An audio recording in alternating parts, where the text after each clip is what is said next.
Hindi kita iiwan, tatanan na kita. Lumayas kayo! Mga demonyo sila! Tahanan.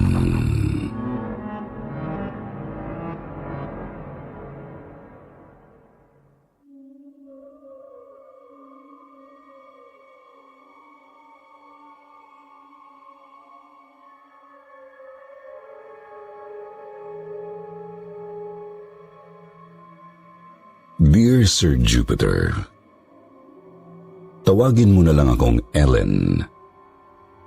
35 years old na ako. Single at DH ngayon dito sa Singapore.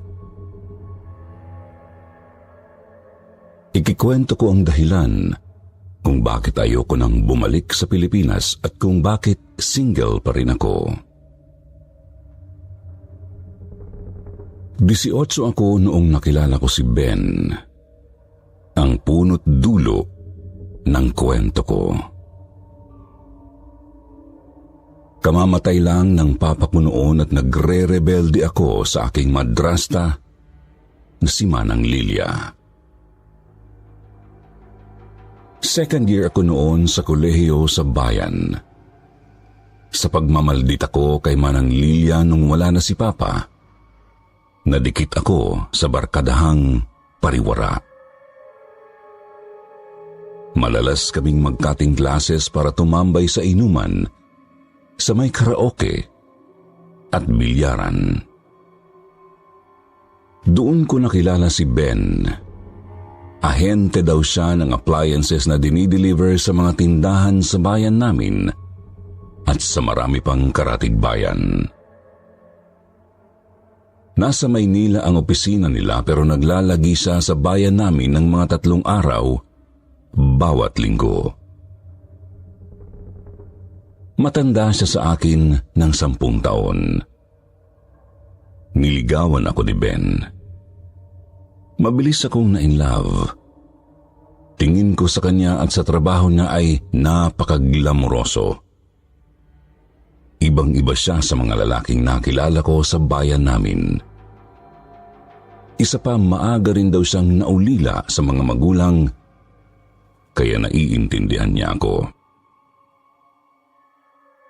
Sa halip na sumama sa barkada ay doon na ako naglagi sa inuupahang kwarto ni Ben sa tuwing nasa bayan namin siya. Pero itinago ko kay Manang Lilia ang aming relasyon. Nang sumunod na buwan, hindi na ako dinatnan.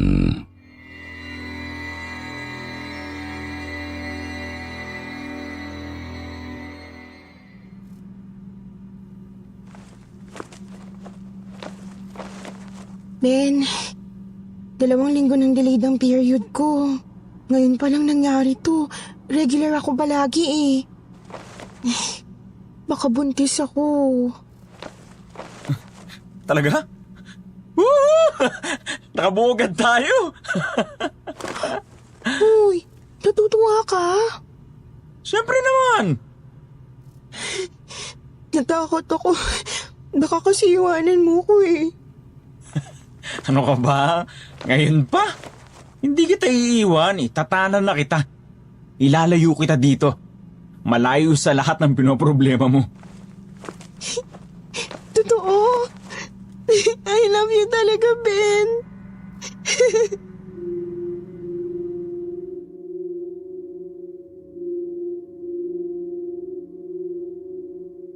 Umalis ako nang walang paalam kay Manang Lilia. Nag-iwan lang ako ng sulat na huwag akong hahanapin dahil nasa mabuti akong kamay. Ang tanga-tanga ko, Sir Jupiter, na hindi ko man lang naisip ang iniwan kong mga ari-arian na ipinundar ni na papang at mamang. Hati kami ni Manang Lilia sa lahat ng yun. Buong akala ko talaga sa Maynila na ako titira kasama ni Ben. Laking gulat ko na pagdating namin sa Maynila, bibiyahe pa pala kami papuntang Quezon Province.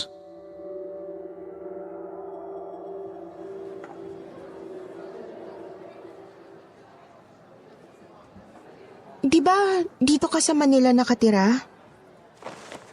Boarding house lang yun na malapit sa office. Ayoko maiwan ka doon habang lagi ako nasa biyahe. Sa kalagayan mo, mas mabuti kung maaalagaan ka ni inang ko. Inang mo? Lola ko, nanay ng nanay ko.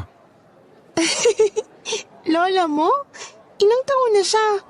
Ako nga, hindi ko na inabot ang mga lolo't lola ko eh. Naku, siyang inaasahan mo mag-aalaga sa akin? Baka ako pa kaya mag-alaga sa kanya. Mas malakas pa sa kalabaw si inang, makikita mo. Huwag ka mag-alala, Lav, ha? Kasama niyo rin si Kuyang. Pipi nga pala si Kuyang. Hindi ko pa yata naikwento sa'yo pero matalas ang pandinig niya. Makakausap mo siya. Eh, gaano ka kadalas uuwi? Linggo-linggo. At hanggat kaya, higit pa ron.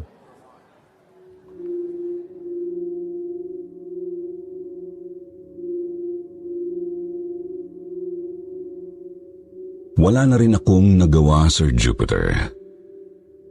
In love ako, kaya pikit mata akong pumayag.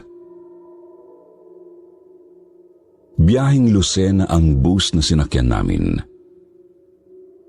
Pagkaraan ng maraming oras, nagulat ako nang parahin ni Ben ang bus sa gitna ng highway. Wala namang istasyon o kahit bus stop. Niwala akong makitang mga bahay. Masukal ang magkabila ng highway. Pag-ibis namin sa bus, may nakita akong mama sa di kalayuan. Nakatayo sa tabi ng kalabaw na may hilang kariton. Kumaway siya kay Ben.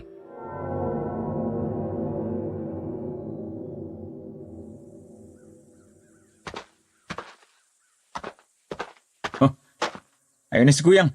Halika, pakikilala kita.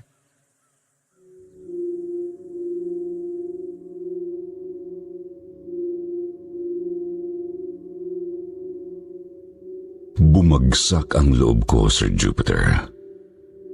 Sa kariton kami sasakay.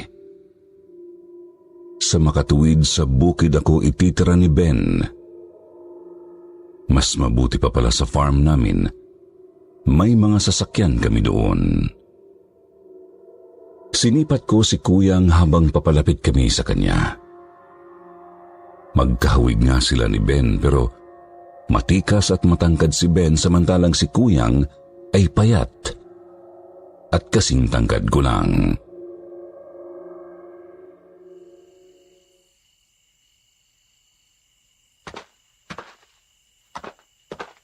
Kuyang, si Ellen.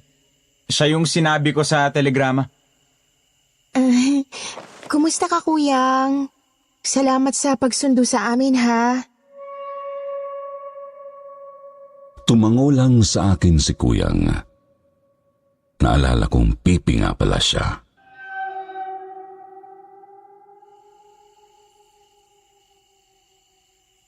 Ben, nakakarating pala dito ang telegrama? Hindi dito, sa bayan lang. Pinadala ko sa kaibigan namin na regular na pinagbebentahan ni Kuyang ng harvest niyang gulay at prutas. Siya na nagabot kay Kuyang. Kaya tayo nasundo ngayon. Dahan-dahan lang tayo, Kuyang, ha? Buntis na si Ellen, eh.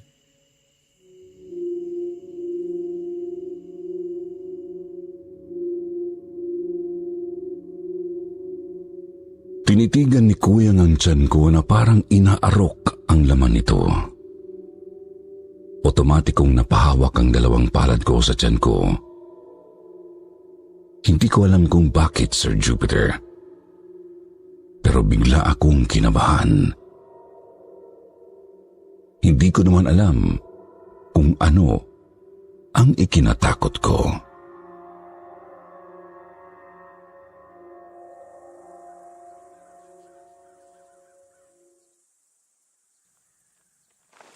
Halika, love. Aalalayan kita. Dito ka maupo sa sako ng ipa para malambot.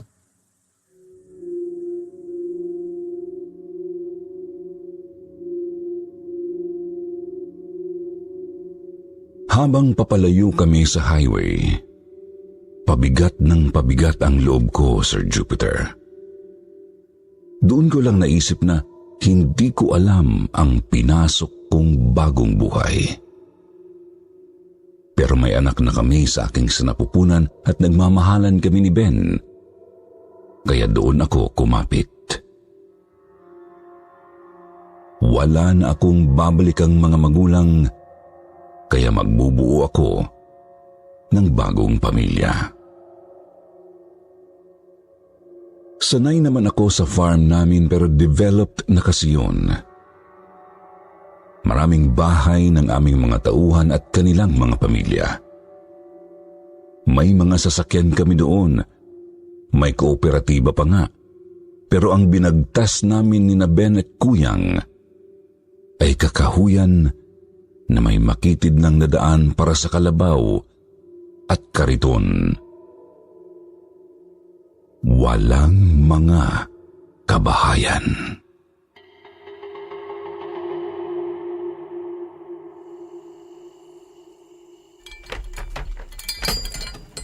Baryo bang pupuntahan natin? Malayo ba? May kalayuan sa highway ang bukid namin. Pero napakaganda. Tahimik. Makakapag-relax ka ng husto. Gusto kong mapanatag sa sinabi ni Ben, pero puno pa rin ako ng agam-agam.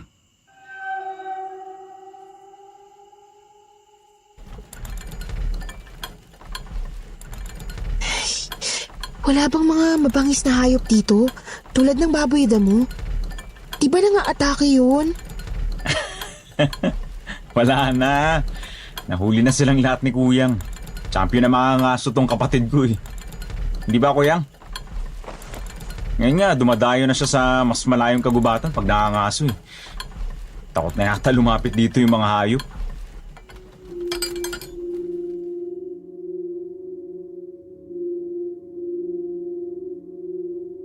Tumawa rin si Kuyang.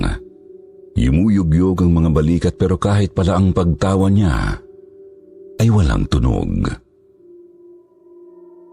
Maingay ang mga kuliglig sa gubat at nagsasalitan ang mga paswit ng mga ibon. Pero napansin ko, habang palayo kami ng palayo sa kabihasnan, humihina rin ng humihina ang mga yun. Hanggang sa naging ganap ang katahimikan. Kakaiba. Pinanindigan ako ng balahibo.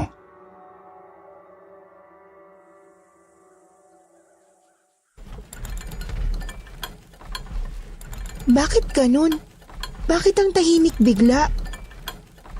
Malapit na kasi tayong lumabas ng gubat.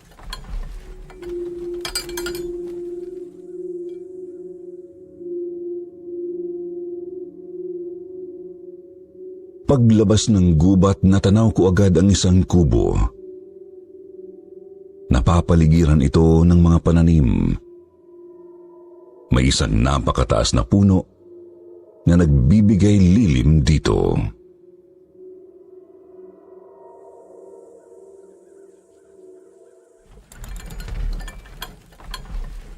Ayun na ang bahay oh. Walang mga kapitbahay? Magkakalayo ang mga bahay dito. Buti nga yun, walang istorbo.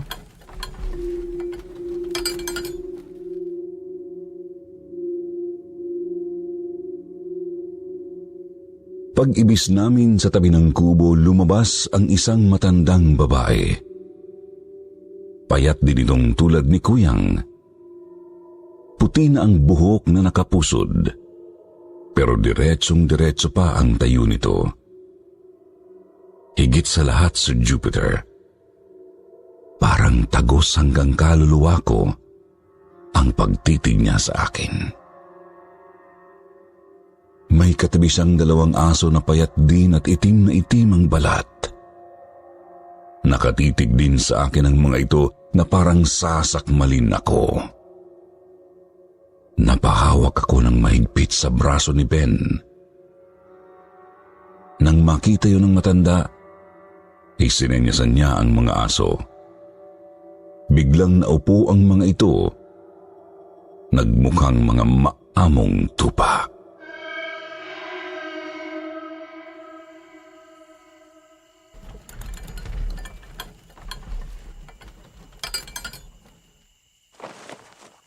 Inang! Paano po? Ay, anak pala kayo. Inang, si Ellen. Buntis po siya. Kitang-kita ko ang pagliwanag ng mukha ng matandang babae.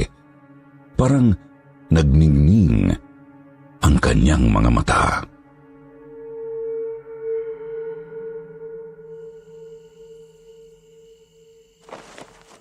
Ay, talaga.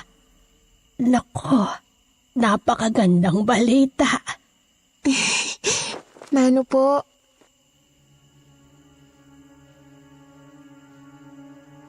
Inaasahan kong marinig ang karaniwang kaawaan ka ng Diyos. Pero iba ang sinabi niya.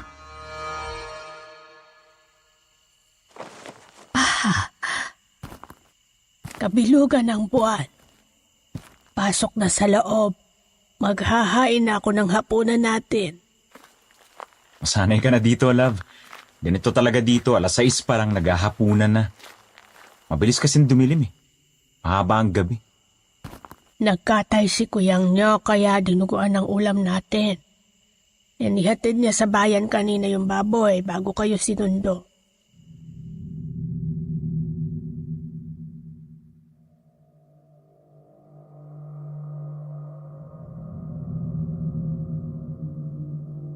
Yun na yata ang pinakamasarap na dinuguan na natikman ko, Sir Jupiter. Kakaiba ang lapot at malasang malasa.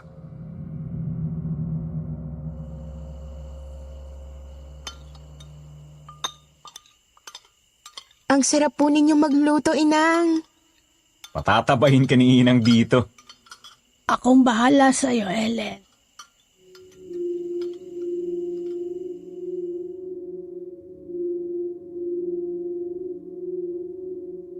Hindi na nila ako pinatulong na magligpit ng pinagkanan. Magpahinga na raw kami ni Ben. Bahala na raw sina Inang at Kuyang. Kahit pagod kami sa biyahe, hindi pumalya si Ben sa pakikipagtalik.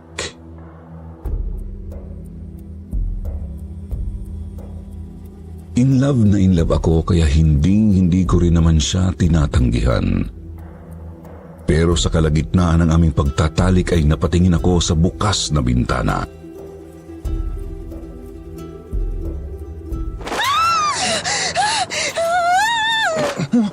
Ano? Bakit? May tao! May lalaki! Kanina! Sa bintana! Pero nang bumangon si Ben ay wala na ang lalaki, Sir Jupiter. Bigla na lang itong naglaho.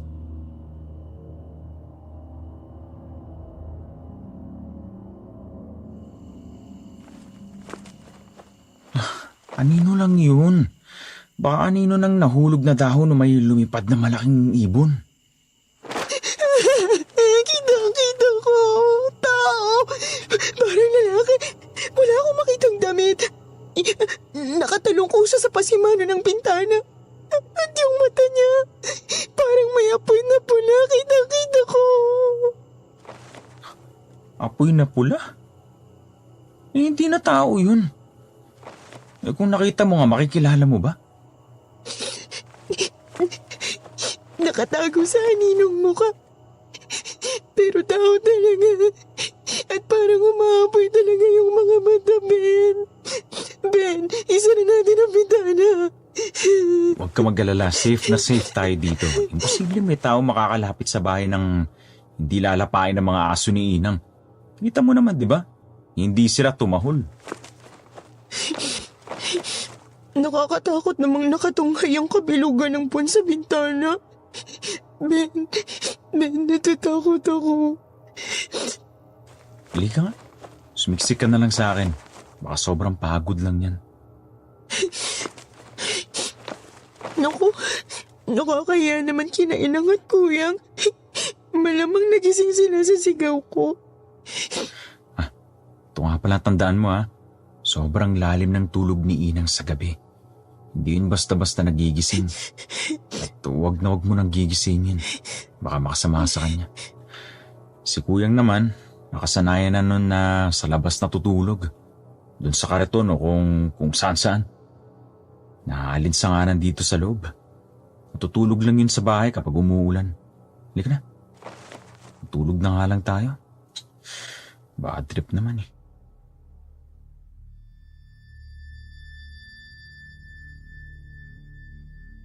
Pagkatapos ng nangyari, Sir Jupiter, hindi ko akalaing magpapaalam na agad si Ben kinabukasan.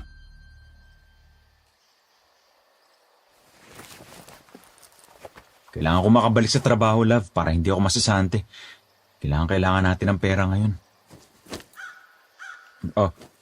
Pakipirmahan nga pala to. Authorization para makuha ko yung opisyal na kopya ng birth certificate mo. Para sa pagpapakasal natin. Agad kong nakalimutan ang lahat, Sir Jupiter, pagkarinig sa salitang kasal.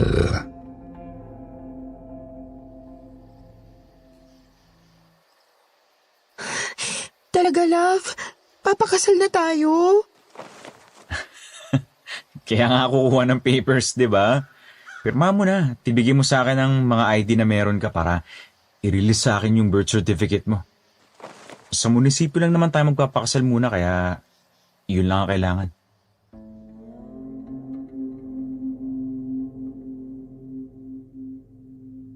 Agad akong pumirma, Sir Jupiter. Sa sobrang tuwa, binigay ko kay Ben ang aking sedula, voter's ID at school ID.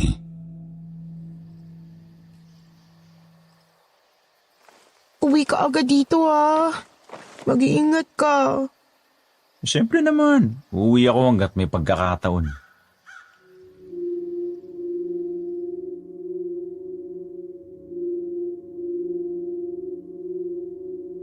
Asikasong-asikaso naman ako ni Inang habang wala si Ben, Sir Jupiter. Yun nga lang, mag-isa ako sa kwarto sa gabi kaya hindi ko na sinabing nagsasara ako ng bintana.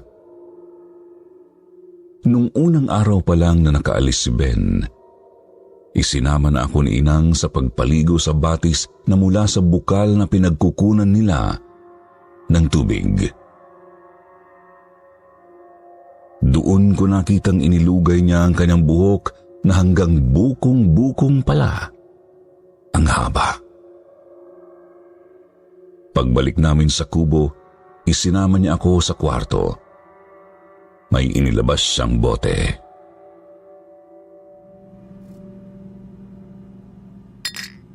Lana ito ng niyog na may orasyon para sa proteksyon. Halika, papahiran ko ang tiyan mo at pagkatapos ay magpapahid ka rin sa buong katawan. Gayahin mo ang gagawin ko. Hindi po ba mainit at malagkit? Huwag matigas ang ulo. Kailangan ito. Sige po.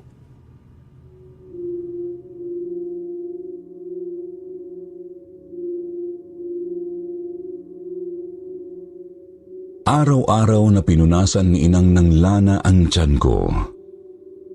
Parang may binubulong pa siya habang ginagawa yun. Nakakaantok at madalas ay nakakatulog ako. Hindi ko namamalayan ang pagdaan ng mga oras. Naging palagay na rin ang loob ko kay Inang. Hindi na ako nahiya na magtanong ng magtanong.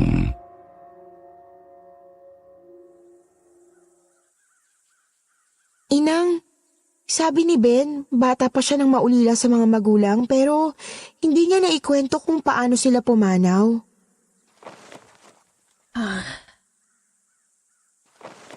Malagim na pangyayari.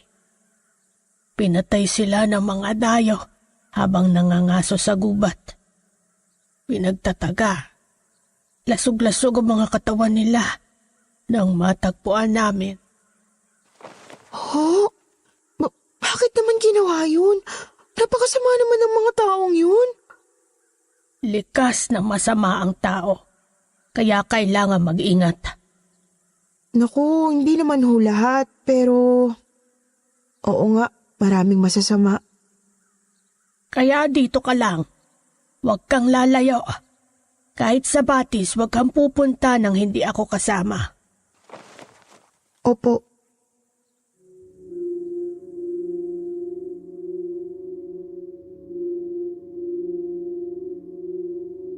Sa balkonahe nga lang ako madalas tumatambay, Sir Jupiter. Nagpapahangin at nagmamasid sa paligid. Liban sa alaga nilang mga manok na libreng gumagala lang sa bakuran at sa mga itim na baboy na nasa kulungan, napansin ko na may isang klase ng ibon na laging nakakulumpon sa ibabaw ng punong nasa tabi ng bahay. Itim na itim yung mga ibon at pulang-pula naman ang mga mata.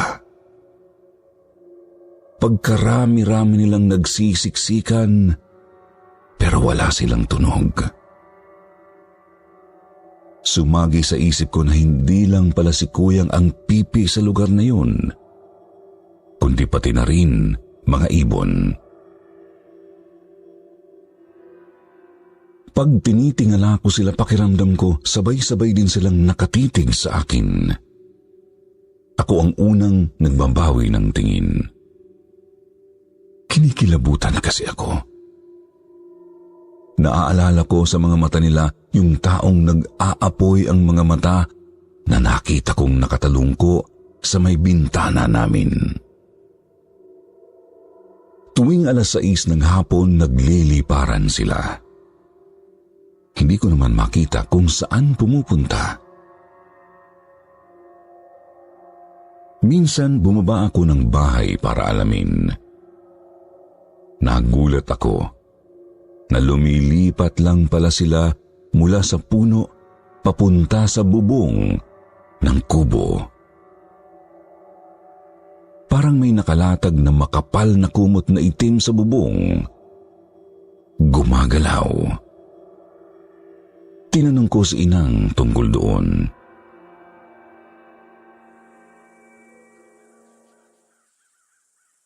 Nakagawian na nila yan. Hayaan mo sila.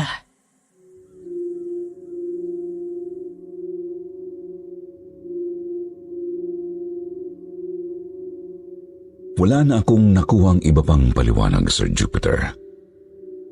Naisip ko na lang na tulad ko, hindi rin maalam si Inang tungkol sa mga ibong yun. Nakakauwi si Ben linggo-linggo pero tig-1 araw lang. Dumami raw kasi ang kota niya.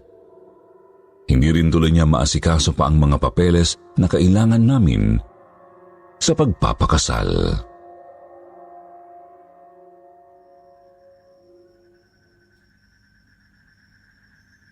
Pasensya ka na, love, ha? Kung gagawin ko kasi yun, hindi ako makakauwi. Miss na kita eh. Siyempre naman, mas gusto kong umuwi ka, no? Tsaka na yung papeles pag may libreng oras ka na uli.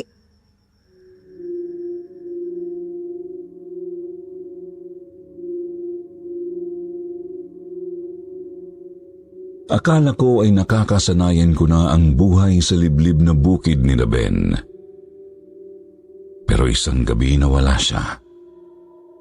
Nagising ako sa sobrang kirot ng aking tiyan. Para itong hinihiwa. Halos mamilipit ako sa sakit. Nang tumagilid ako, may sumagi sa aking braso. Napadilat ako. Nakatitig sa akin ang ibong itim. At hindi lang isa. Pagtingin ko sa paligid, parang mga apoy sa kadiliman ang mapupula nilang mga mata na pawang nakatitig sa akin.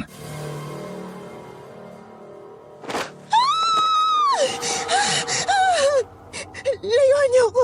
Layuan niyo ako!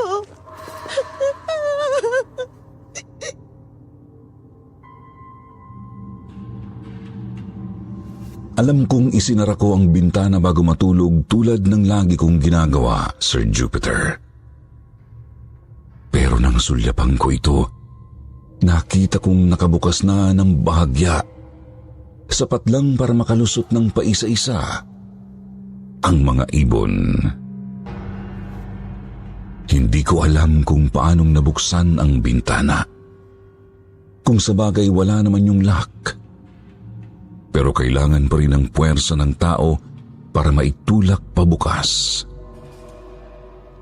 Sa tansya ko ay hindi kayang buksan ng ibon. Punong-puno ang papag namin. Nakapaikot sila sa akin. May mga nagsisiksikan din sa sahig. Pinaghahataw ko sila ng unan pero umuurong lang sila.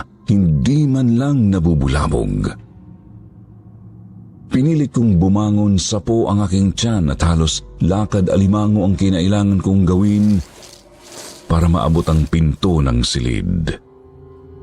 Papalapit sila ng papalapit. Paikot sa akin. Sa kabila ng bilin ni Ben, hindi ko napigilang tumawag kay Inang. Inang! Inang, tulungan niyo ako! Kuyang! Inang!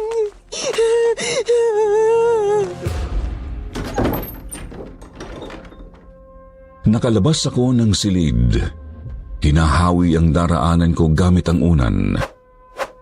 Nang makalabas ako, nakita kong nagsitigil sila sa may pinto ng kwarto na parabang may linyang hindi nila matawid.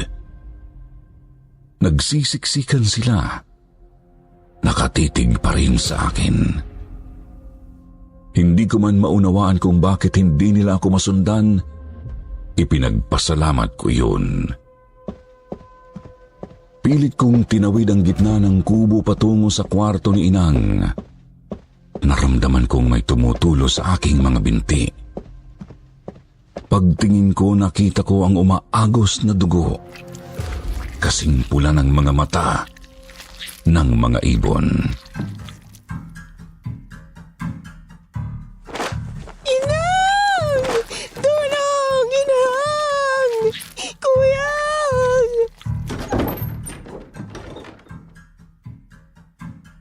Pinasok ko ang kwarto ni Inang. Tulog na tulog siya. Pinilit kong umabot sa kanyang tabi. Niyugyug ko siya, hindi siya nagigising. Natakot ako at inilagay ko ang aking palad sa kanyang dibdib. Humihinga siya pero napakababaw na parabang sa anumang saglit ay matitigil.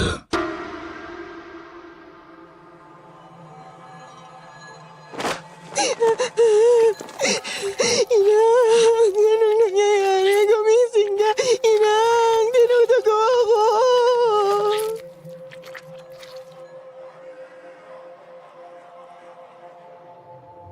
May napansin pa akong kakaiba, Sir Jupiter.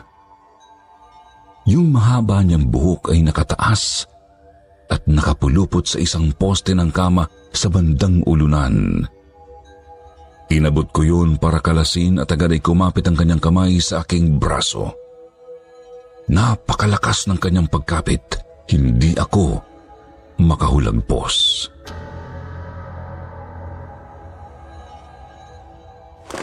Ako na.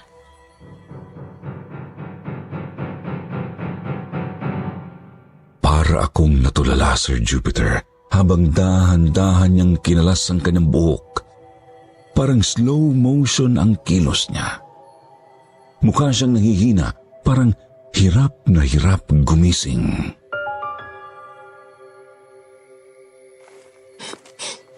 Inang, ano nangyayari sa inyo? Hindi ba sinabi sa'yo ni Ben na huwag akong gigisingin sa gabi? Sorry po. Ibinilin nga po. Pero Inang, dinudugo po kasi ako. Nanlaki ang mga mata niya, Sir Jupiter. Inut-inot siyang naupo. Anong nangyari? Yung mga ibon, Inang. Yung mga itim na ibon. Nandun sila sa kwarto ko. Nagising ako na masakit ang tiyan at nakapaligid sila sa kama ko.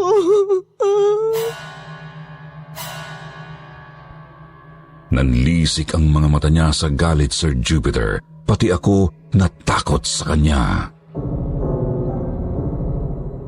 Sinabi ko na! Lumayas kayo! Layas!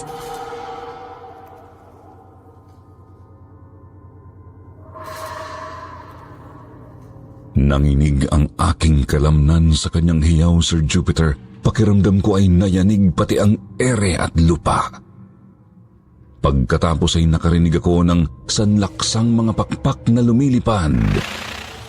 Pagkatapos, katahimikan. Saka naman gumuhit uli ang sakit ng aking tiyan at wala na akong naisip na iba pa.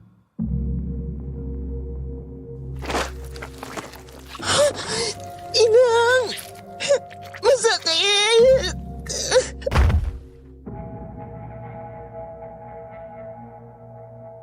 Nawalan ako ng malay, Sir Jupiter. Nang magising ako, nakahiga na uli ako sa papag namin at malinis na ang sapin. Nabihisan na rin ako. Nakabukas ang bintana at maliwanag na sa labas.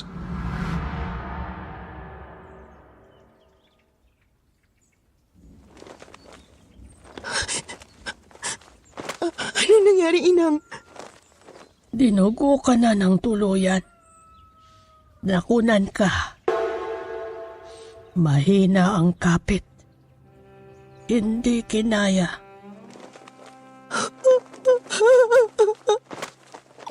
Kinuha nila ang baby ko. Kasalanan ng mga ibon. Mga impacto sila, Inang. Mga impacto sila. Wala na sila. Wala na sila. Paano nila napasok ng kwarto, Inang? Isinara kong mga bintana bago matulog. Paano nabuksan? Hindi sila ordinaryong mga ibon. Anong klaseng impacto sila? Huwag mo nang isipin at baka mabinat ka. Maraming dugong nawala sa'yo. Kailangan mong magpahinga at magpalakas. Yung baby ko! Ang importante, buhay ka. Magkakaanak ka pa. Kaya magpalakas ka. Baka bumalik sila. Hindi na. Pangako. Wala ka nang makikita kahit isa sa mga ibon na yon.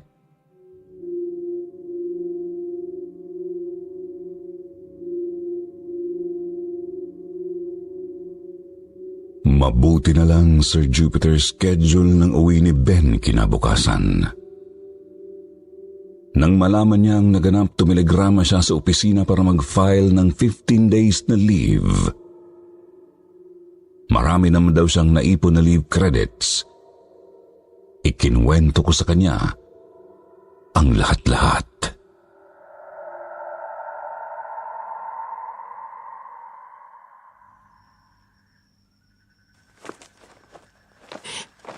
Ben, hindi ko pa rin maintindihan ang mga nangyari. At kung paanong napalis ni Inang yung mga ibon. At bakit parang sigurado siyang hindi na sila babalik. May abilidad si Inang na kumonekta sa mga hayop. Gaya yung mga alaga niyang aso.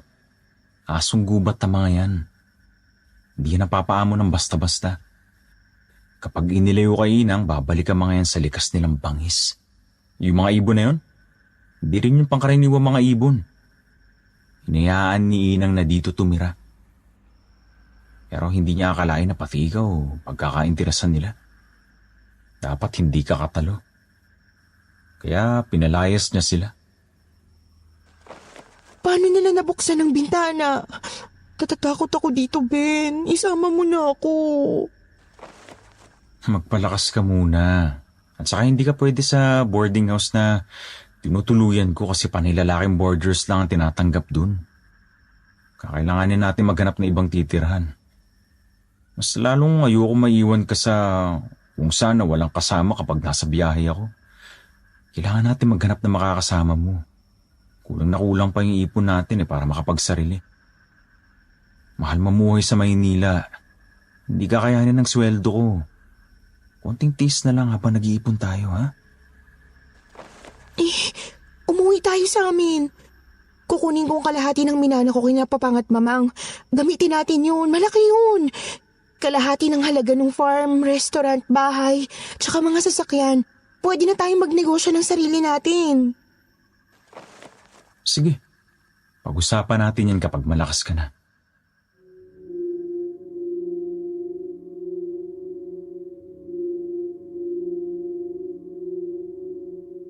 Umasa ako doon, Sir Jupiter. Pero hindi pa natapos ang 15 days na leave ni Ben ay ipinatawag na uli siya sa pamamagitan ng telegrama. May nag-resign daw siyang kasama kaya kailangan niyang bumalik ng mas maaga. At dahil minamadali siya, hindi pa ako pwedeng sumama.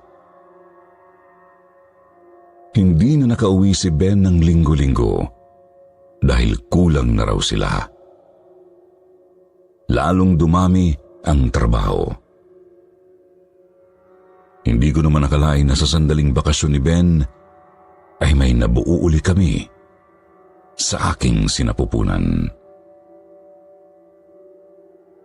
Pagkaraan ng 1 buwan ay nagsimula na akong maduwal at mahilo. Hindi na rin ako uli dinatnan.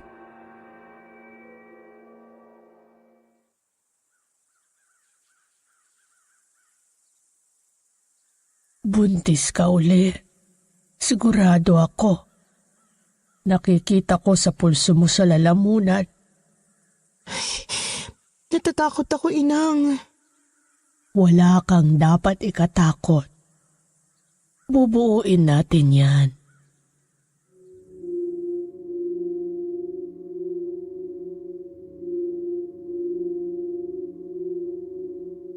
Sir Jupiter, habang sinasabi yun ni Inang ay nakita kong pinandidilatan niya si Kuyang.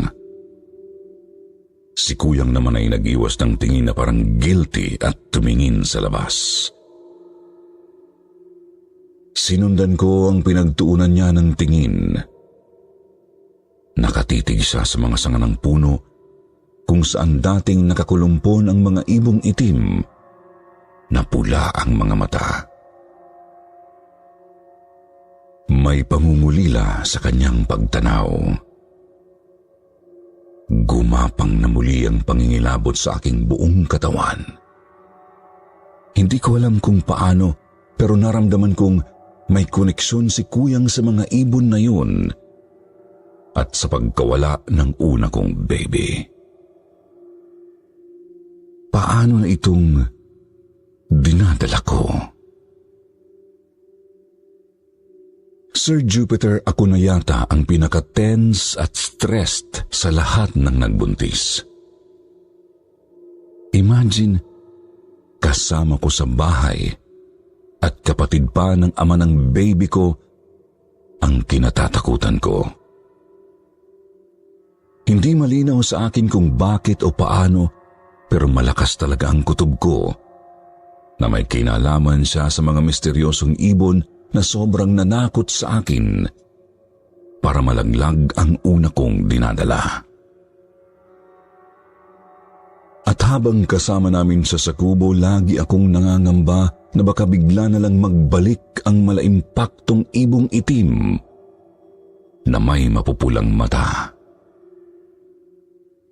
Hindi nakatulong na hindi nakakauwi si Ben, ang ama ng dinadala ko. Sumusulat siya ng regular at ipinapaliwanag niyang para na rin siyang walang day off dahil sa bago niyang pagkakadestino ay Sabado at Linggo sila bumibiyahe patungo sa panibagong lokasyon. Hindi ko maisumbong kay Ben sa sulat ang mga takot ko dahil alam kong hindi siya maniniwala. Wala nga naman akong pinanghahawakan kundi kutob. Sinubukan kong magtanong-tanong kay Inang.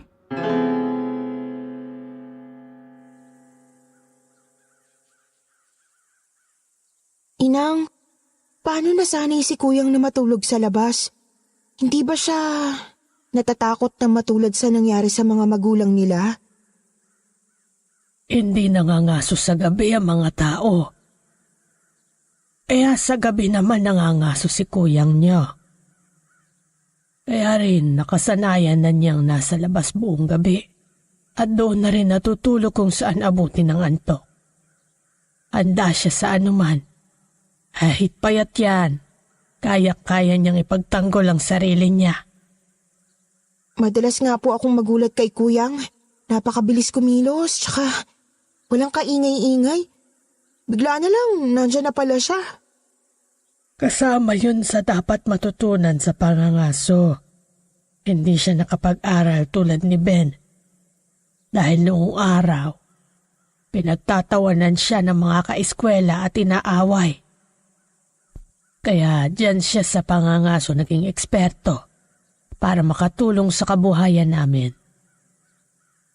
Si Ben naman ang lumalabas sa lungsod para magtrabaho at mag-uwi ng iba naming pangangailangan. Pero hindi ko po nakikita si Kuyang na nagkakatay ng hayop dito sa bahay. Ang nakikita ko lang yung mga binibilad niyang karning tapa bago niya dinideliver sa palengke sa bayan. Sa gubat na siya nagkakatay. Naghahanap siya sa tabing ilog.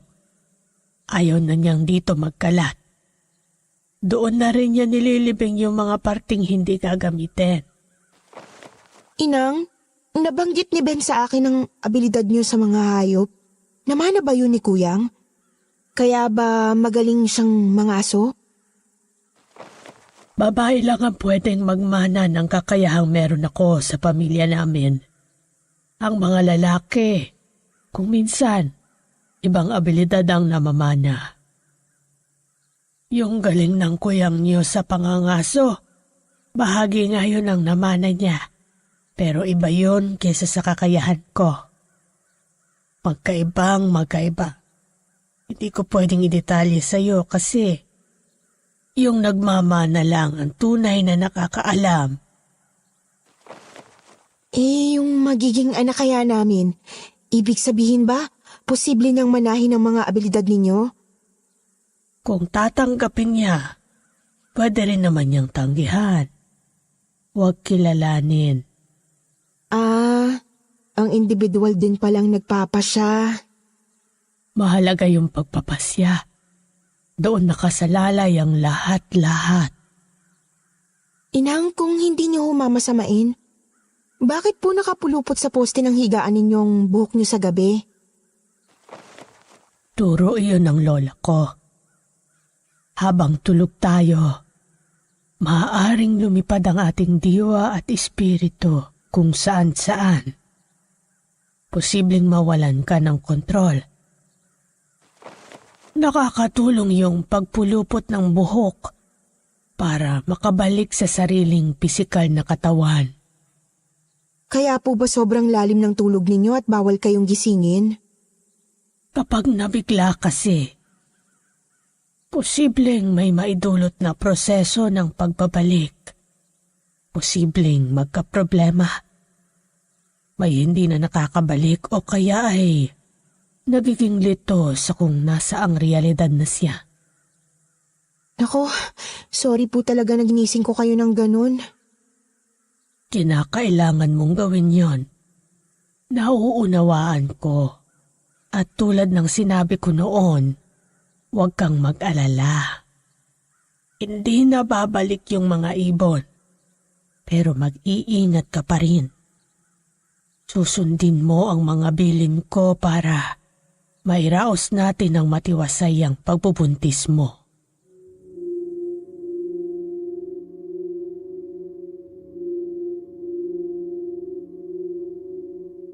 Napaisip ako, Sir Jupiter, sa sinabi ni Inang tungkol sa kapangyarihan at pagdidesisyon.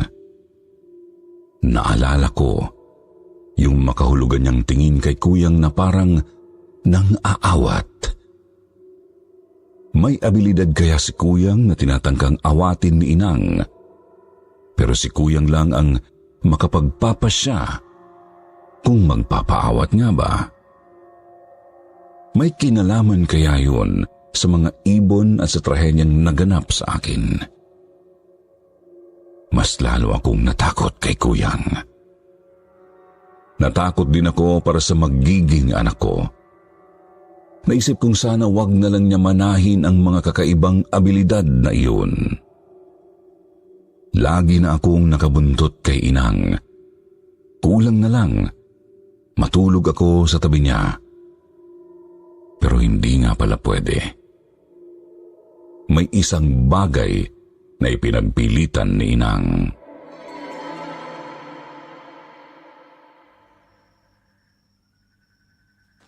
Ganyang buntis ka uli. Kailangang bukas ang bintana mo sa silid. Makakasama sa iyo ang kulob na hangin. Para hindi ka na matakot, diyan ko patutulugin gabi-gabi ang mga aso. Sa tabi mismo ng bintana.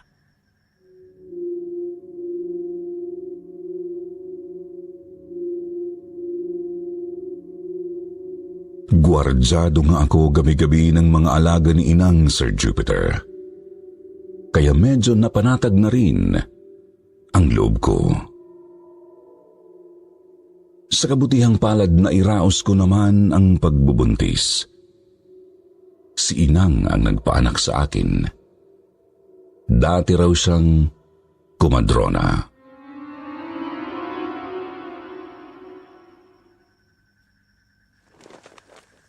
Palabas na siya. Isang malakas na irin na lang.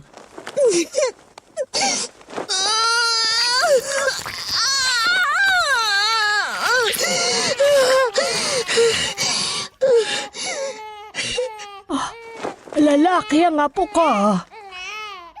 Si Kaloy.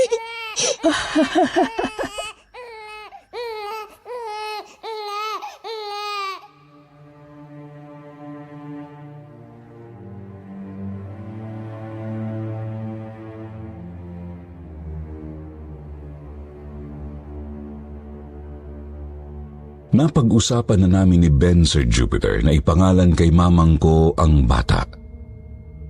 Carla kung babae.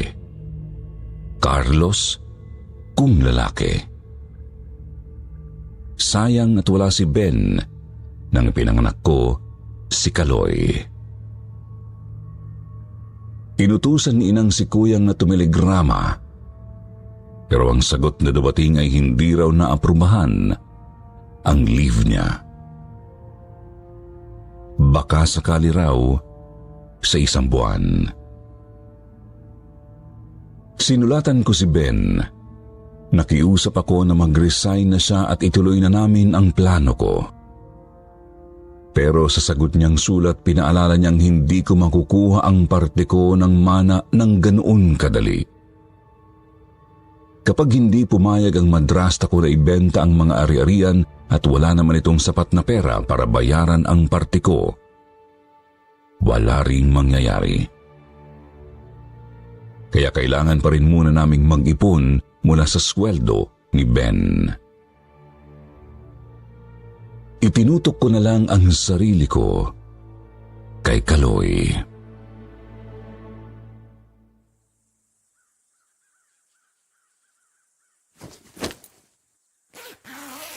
Ang tibay naman itong mga lampin at baro-baruan ni Ninang. Sabi niyo ginamit pa to ni na Kuyang at Ben? Umabot pa kay Kaloy. Kumpleto na siya. Matibay talaga ang mga sinaunang gamit. Oh, inumin mo pa itong natirang sabaw ng malunggay para tuloy-tuloy ang gatas mo. Inang, hindi ba natin kailangang dalhin sa doktor si Kaloy? Di ba kailangan ng baby ng check-up na regular at mga bakuna? Bakit? May sakit pa. Lako, pag dinala mo sa bayan yang ganyang sanggol, baka doon pa mahawaan ng kung ano-anong sakit.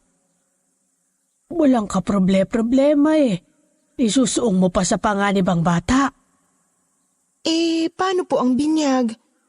Pag uwi ni Ben, pabinyagan natin agad si Kaloy ha. Ipag-usapan ninyo ni Ben yan. Sana nagkapanahon na rin siya na lakarin yung papeles para sa kasal namin.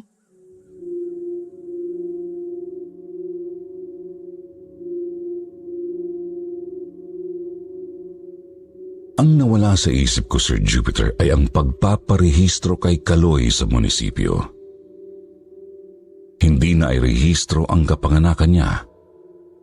Wala siyang birth certificate. Nawili na ako sa pagiging ina, kaya agad ko ring nakalimutan ang tungkol sa pagdadala sa kanya sa pedya at ang binyag.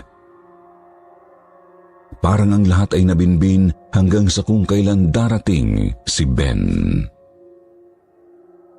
Tulad ng sabi ni Inang, wala naman kasing problema si Kaloy. Malakas ang gatas ko at malakas ito dumede. Tuloy, bumilog agad sa loob pa lang ng 1 buwan. Namumutok na ang mga pisngi at parang pata ang mga hita.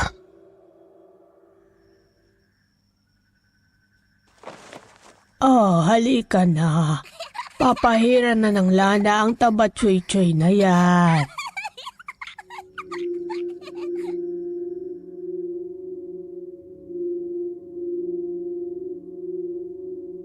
Ginagawa rin ni Inang kay Kaloy ang dating ginagawa niya sa tiyan ko sa 2 pagbubuntis ko. Wala namang reklamo ang anak ko. Parang enjoy na enjoy pa nga. Hustong 1 buwan si Kaloy nang nagkaroon ako ng isang napakasamang bangungot. Sa panaginip, nakita ko uli ang lalaking nag-aapoy ang mga mata. Inaagaw nito mula sa aking mga bisig si Kaloy. Nanlalaban ako ng buong lakas pero mas malakas siya. Umiiyak na ako. Bigla akong nagising sa halinghing ng 2 aso. Basa ng luha ang mukha ko. Pagdako ng paningin ko sa may bintana, agad kong nakita na naman ang lalaking nakatalong ko sa pasimano. Ang 2 aso ay umatras na sa sulok ng silid. Humahalinging pa rin at bahag ang mga buntot. Tulad noon, nasa anino ang mukha ng lalaki pero nagliliyab na pulang apoy ang mga matang nakatutok sa anak ko. Nagmamadaling kinuha ko si Kaloy na nakabalot sa kumot at patakbong itinakas ko mula sa silid. Inang! Inang! Hindi ko na uli alintana na bawal gisingin ang matanda, Sir Jupiter. Basta kailangan ko ng tulong para protektahan ang anak ko kay higpit ng pagkakayakap ko sa kanya sa aking dibdib.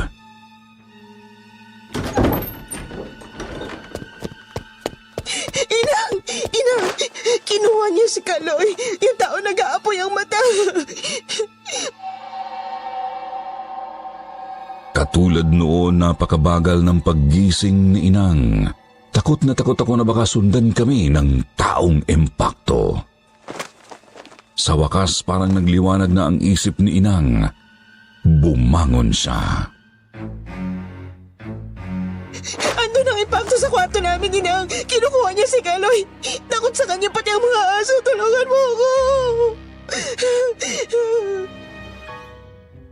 Hinawi ni Inang ang kumot para tingnan si Kaloy sa mga bisig ko at napasinghap siya. Ellen, si Kaloy. Naitakas ko siya, Inang. Kaya kailangan natin siya itago. Ellen, tingnan mo si Kaloy. Wala na si Kaloy, Ellen. Anong... Pagtingin ko sa anak ko, Sir Jupiter, nangangasol na ang kanyang mga labi at maputla na ang kanyang mukha. Hinaplos ko ang kanyang pisngi. Napakalamig na nito.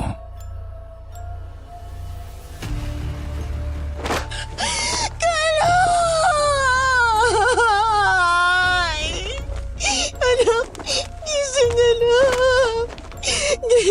baby ko. Kaloy!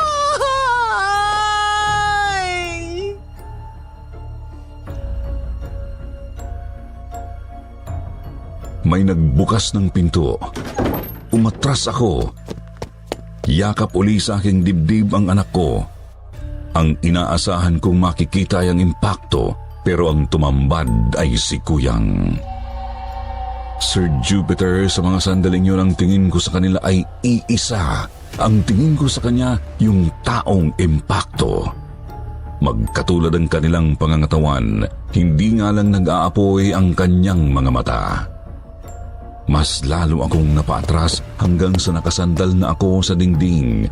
Lalong humigpit ang pagkakayakap ko kay Kaloy.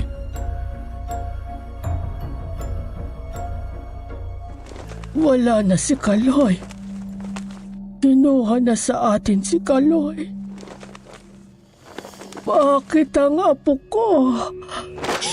Hindi! Dali natin siya sa doktor! Dali natin sa doktor si Kaloy, please! Dali natin sa ospital! Ngayon na! Ngayon na! Uli na, Ellen. Wala na siya. Wala na siya sa atin. Wala na tayong magagawa. Ibigay mo na siya kay kuyang mo. Kailangan na siyang mailibing agad para sa ikapapayapa niya. Hindi! Hindi! Huwag niyo kunin ang anak ko!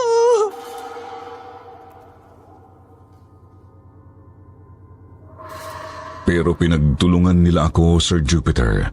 Pinigilan ni Inang ang mga braso ko. Nakuha rin ni Kuyang si Kaloy. Nang mawala siya sa aking mga bisig, nawalan ako ng malay.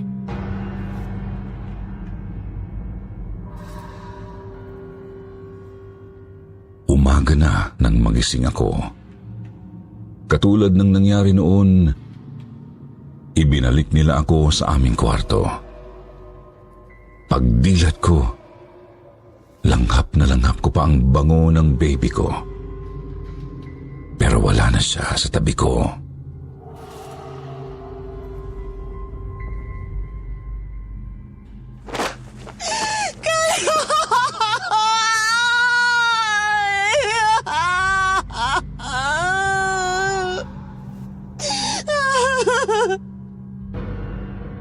Tumakbo ako palabas.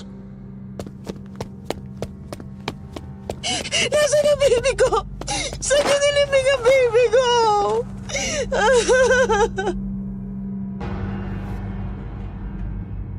Nasa labas ang mag-ina. Nasa ilalim ng puno.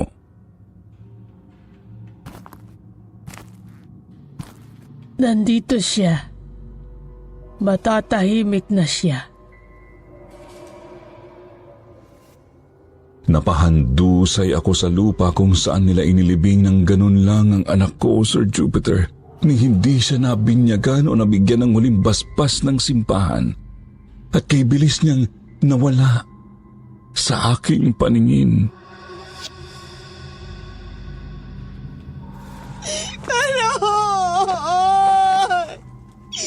Baby ko!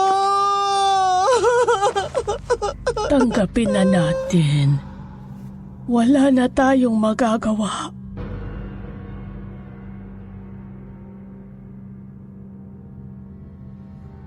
Doon ko napagtanto, Sir Jupiter, na sumuko na si Inang. Na tinanggap na niyang wala siyang laban sa kung anuman yung impaktong pumatay sa anak ko. At naniniwala akong si Kuyang ang impaktong yun. Doon ako lubos na nilukob ng takot. Kailangan ko nang makaalis sa lugar na yun. Pero hindi ako nagpahalata dahil alam kong hindi nila ako paaalisin.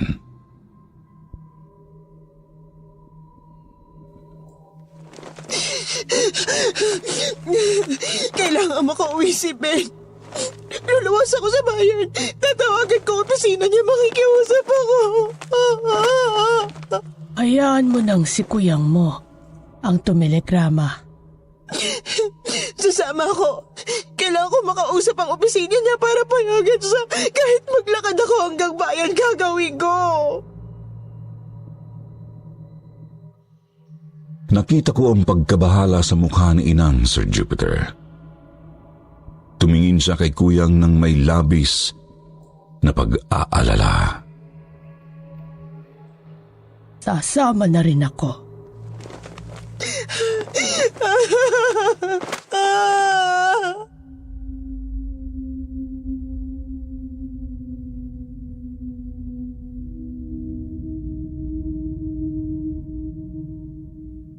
Pakiramdam ko, Sir Jupiter, natakot si Inang na ipaubaya ako kay Kuyang ng mag-isa.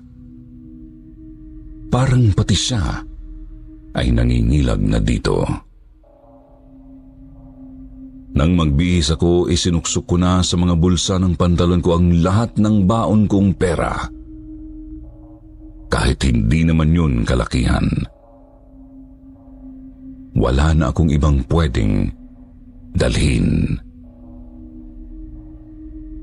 Sumakay uli kami ng kariton at muli naming binagtas ang gubat. Mabigat sa loob kong iwan ang libing ng anak ko, pero nangako akong babalikan ko siya. Kukunin ko ang kanyang mga labi para maipalibing siya ng maayos at mapabasbasan. Hindi tumitigil ang pag-iyak ko. Takot na takot pa rin ako, Sir Jupiter, lalo na nung nasa gubat kami. Hindi ko alam kung may binabalak silang gawin sa akin. Parang kay bagal ng paglakad ng kalabaw. Sa mga oras na yon, Sir Jupiter, inihanda ko na ang sarili ko na mamatay. Wala akong kalaban-laban sa kanila. At naalala kong walang nakakaalam kung nasaan ako. Nakahinga lang ako ng medyo maluwag nang makarating kami sa highway. Malayo pa ang bayan pero may mga dumadaan ng sasakyan. Pagdating sa bayan, dinala kami ni Kuyang sa opisina ng telegrama. Sumabay si Inang sa akin sa pag-ibis habang itinatali ni Kuyang sa poste ang kalabaw. Agad akong tumakbo ng papalayo sa kanila. Malakas na ang loob ko dahil maraming tao sa paligid. Tulad ng inaasahan ko, hinabol nga ako ni Kuyang at inabutan niya ako. Naramdaman ko ang paghablot niya sa aking braso.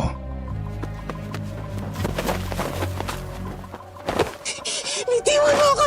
Tulungan niyo ako! Tulong! Sasaktan niya ako! Papatayin niya ako!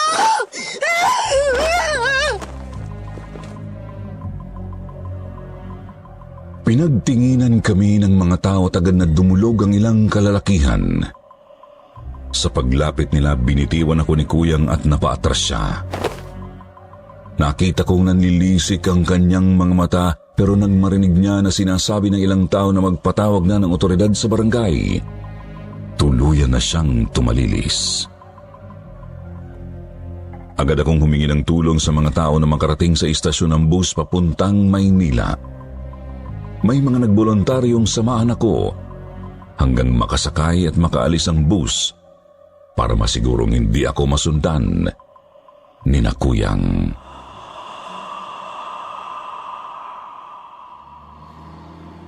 Kabadong-kabado pa rin ako sa bus habang papalayo ng bayan dahil baka parahin yun ni Kuyang sa highway. Mabuti na lang at hindi nangyari. Pero sa bus na yun, lalong nadagdagan ng mga hinala ko, Sir Jupiter. Pangtatluhang upuan ang nakuha ko, kaya dinig na dinig ko ang kwentuhan ng dalawang babaeng katabi ko. Takot na takot sila dahil patuloy pa rin daw ang pagkawala ng mga tao sa magkakatabing baryo sa paligid ng bayan. Karaniwan daw ay mga lalaki ang nawawala. yung mga ginagabi sa labas ng bahay. Kadalasan ay lasing pauwi ng bahay at hindi na nakakarating. Kinilabutan ako, Sir Jupiter. Naalala ko yung sabi ni Ben na umaabot na sa mga karatig bayan si Kuyang sa pangangaso. At gabi siya kung mangaso, sabi nga ni Inang. Pagkatapos sa gubat niya kinakatay ang kanyang huli at doon niya ibinabao ng mga parteng hindi niya gagamitin sa pagtatapa. Yun kayang karning tapa na ginagawa at binibenta niya ay mga nabiktima niya.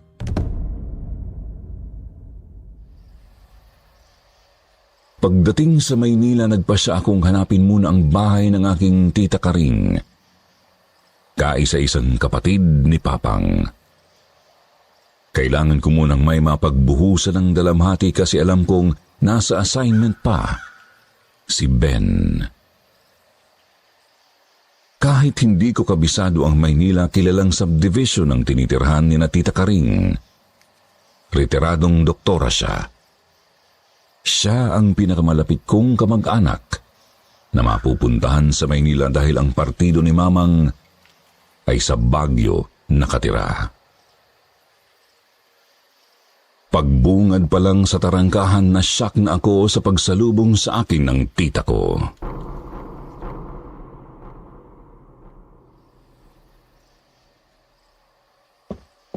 Ellen! Sus Mariosep kang bata ka! Bakit ngayon ka lang nagpakita? Ano ba nangyari sa'yo? Naglayas ka raw? Pagkatapos, bakit ka naman pumayag na ibenta ng madrasta mo yung mga ari-arian nyo? Wala ka man lang bang pagpapahalaga sa mga pinundar ng mga magulang mo? Huh? Ibinenta? Hindi pwede yun.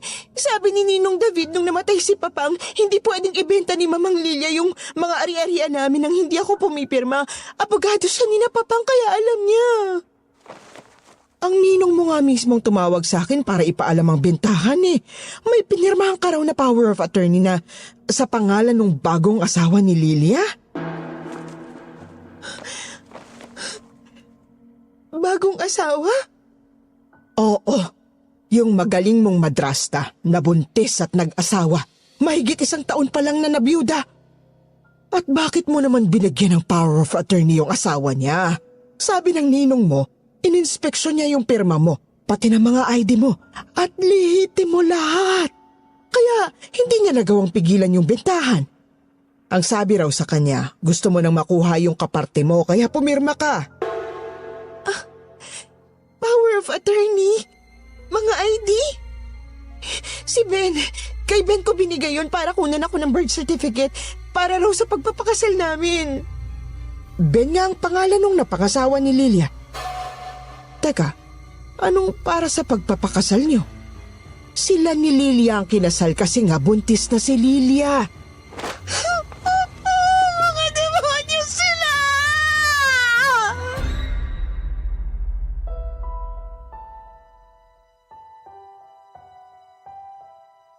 Nayanig ako, Sir Jupiter. Parang isang walang katapusang bangungot ang lahat.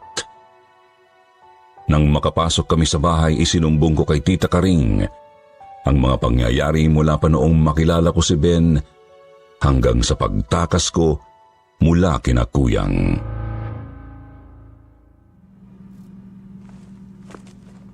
Teka. Napaka-unbelievable naman yung mga nangyari sa'yo, Ellen. Hindi ka kaya napainom ng kung anong drugs na nag-cause ng mga hallucination? Baka modus talaga yan yung pamilya ng Ben na yan.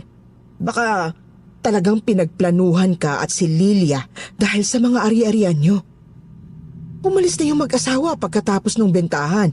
Hindi na rin alam ng ninong mo kung saan nagpunta. Buong akala namin naibigay sa'yo ang parte mo. Hindi ko rin maipaliwanag ang mga naranasan ko, tita. At hindi rin ako makapaniwala. Pero totoo, nakunan ako sa una kong pinagbuntis dahil sa mga impaktong ibon na yon at namatay ang baby ko. Pinatay si Kaloy nung impaktong nag-aapoy ang mata. Pakiramdam ko talaga si Kuyang yun. Mabuti nga nakatakas ako sa kanila. Pwede kang ang makunan dahil sa matinding takot, totoo man o hindi ang kinatatakutan mo. Yung baby mo naman, may nangyayari talagang ganon, yung tinatawag na crib death. Hindi kaya siya na-suffocate ng kumot o ng unan habang tulog ka? Nakita ko yung mga ibon nun, tita. At nakita ko yung impacto kagabi. Hindi yun hallucination. At saka, tita, gusto kong mabawi ang bangkay ng bibi ko. Tulungan mo ko para maipabliss ko siya at mapalibig ng maayos. Kahit yun man lang. Oo, sige. Hihingi tayo ng tulong.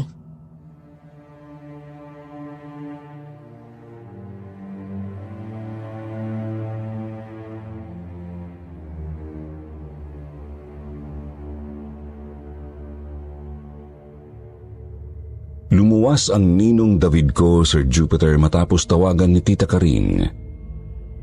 Awang-awa siya sa akin pero ipinaliwanag niyang kahit matuntun sina Ben, ay wala na akong habol sa naging bentahan dahil sa pinirmahan kong absolute power of attorney. Kusang loob kong binigay kay Ben ang otoridad na gawin ang anumang legalidad sa pangalan ko. Wala naman akong pruweba na hindi binigay sa akin ang parte ko sa bentahan. Sa pagbawi ng bangkay ni Kaloy, pwede raw yun dahil bawal sa batas na maglibing sa hindi sementeryo. Pero may mga permit at prosesong pagdadaanan. Hinanapan niya ako ng birth certificate at death certificate ng bata. Parehong wala yun.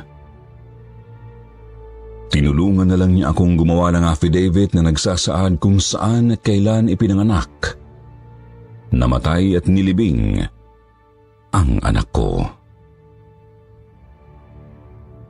Nang matapos naming lakarin ang lahat ng requirements ng mga sumunod na araw, sinamahan ako ni Ninong David at Tita Karing na bumalik sa Quezon.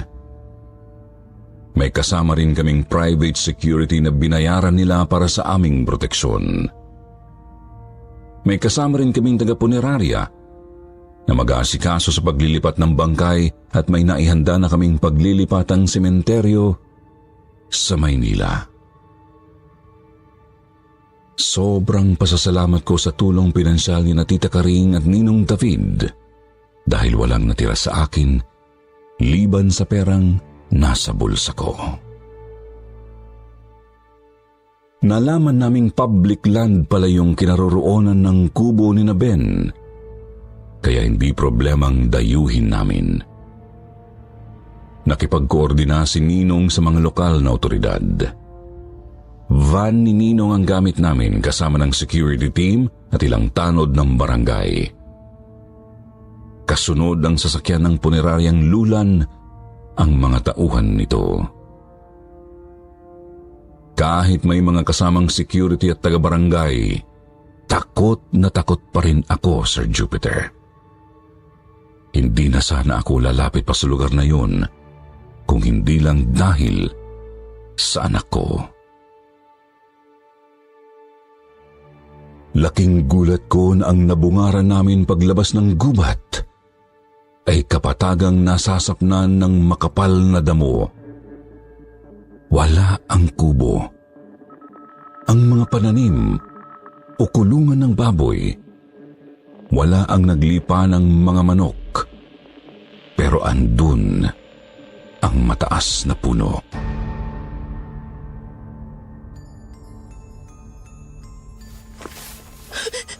Nasaan na?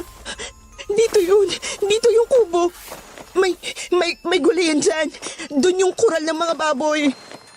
Ellen, baka nga napainom ka nila ng drugs na hallucinogenic at kinondisyon ng utak mo para isiping nangyari ang lahat ng yun. Hindi hallucination ng anak ko. Dito nila siya nilibing. O kaya niyo, please. Iuwi na natin siya.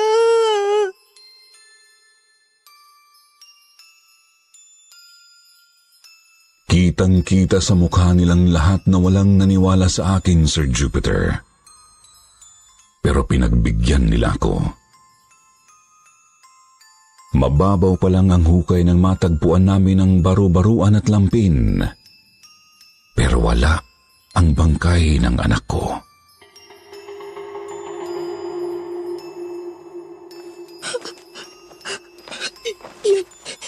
Yan ang suot ni Kaloy. Nasaan ang baby ko? Nasaan ang baby ko?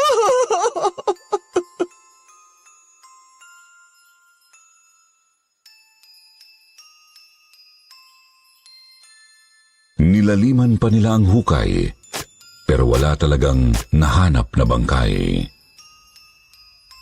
Gusto kong iuwi ang nahukay na mga damit pero inawat ako ni Tita Karing.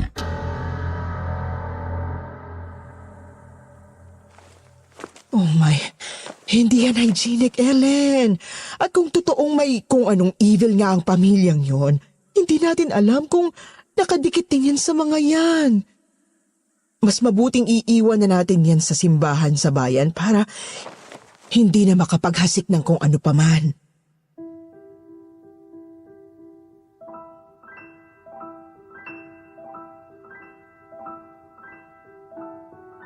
Naisip kong tama siya, Sir Jupiter. Ayoko nang may madala pa akong bahagi ng pamilyang yun. Ganoon na nga ang ginawa namin. Ganun pa man hindi natapos doon ang lahat. Hindi nila ako pinatahimik. Gabi-gabi sa bahay ni Tita Karing binabangungot ako. Nakikita ko sila.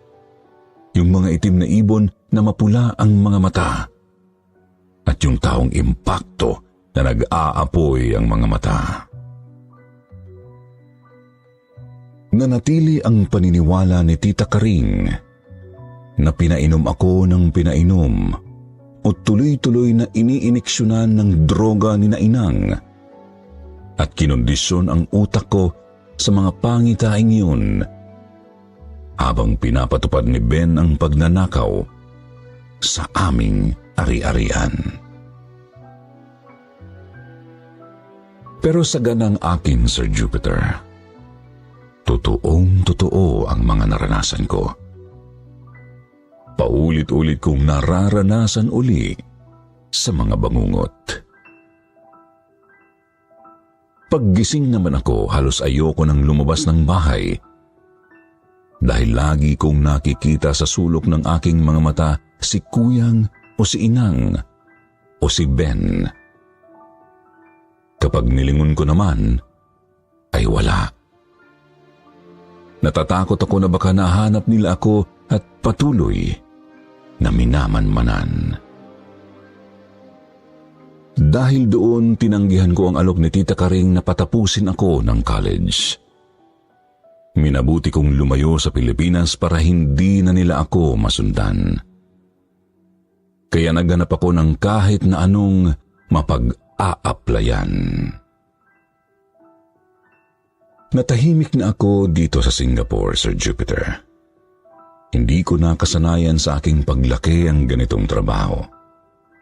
Dito ako napanatag. Kaya minahal ko ang trabaho kong ito. Mabait ang employer ko. Noong unang gabi ko rito, binangungot din ako. Narinig nila ang mga sigaw ko at tinuruan ako kung paano magpausok ng insenso sa silid bago matulog. Magmula noon, hindi na naulit ang mga bangungot. Natatakot akong bumalik dyan sa Pilipinas. Natatakot na rin akong makipagrelasyon, kaya sa palagay ko ay mananatili na lang akong single habang buhay. Yung pangungulila ko kay Kaloy, ibinabaling ko na lang sa mga batang inaalagaan ko dito. Sana ang mga tagapakinig mong mga dalaga ay huwag tumulad sa akin, Sir Jupiter. Kilalanin muna nila ng mabuti ang kanilang makakarelasyon. Maraming salamat po.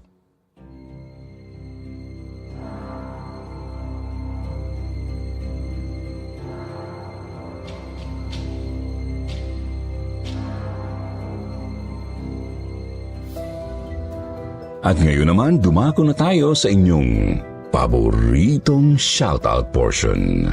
Shoutout kay Bogs Guapo, Aiza Lejano, Jenaza Moco, Florence Knight, Donna Marie Gagaring, Daniel Mela, Marilyn Camanero, Osnay, Elin Sornito at kay Josh Sosmena. Basahin naman natin ang ilan sa mga magagandang comment mula kina Stepheline at Aldrin Pearl Patricio. Sabi ni Stepheline, super aliw ng pagnanarrate po ninyo. Feeling ko nanonood ako ng stage play. Lagi po akong nakikinig ng stories nyo while doing my job para hindi ramdam ang bagal ng oras sa trabaho. Natapos ko na po lahat ng stories nyo. Ang dami ko ding natutunan at nalalaman dito sa channel nyo. Hindi rin po nagukumpleto ang araw ko na hindi nakikinig. More stories and God bless po sa lahat. Sabi naman ni Aldrin sa kwentong Galit ng Mambabarang, hello po, taga Zambales ako. Ang ganda po ng kwento. Always listening po ako sa lahat ng kwento.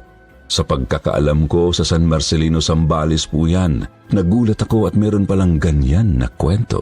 At talagang malayo po ang lugar na yan at masyadong liblib. Sa mga hindi po nabanggit, sa susunod na lang po at huwag niyo pong kalimutang mag-reply sa ating shoutout box na nasa comment section para ma-shoutout ang inyong pangalan. Muli po, mula sa bumubuo ng kwentong takipsilim, ito po ang inyong lingkod, Jupiter. Nagpapasalamat.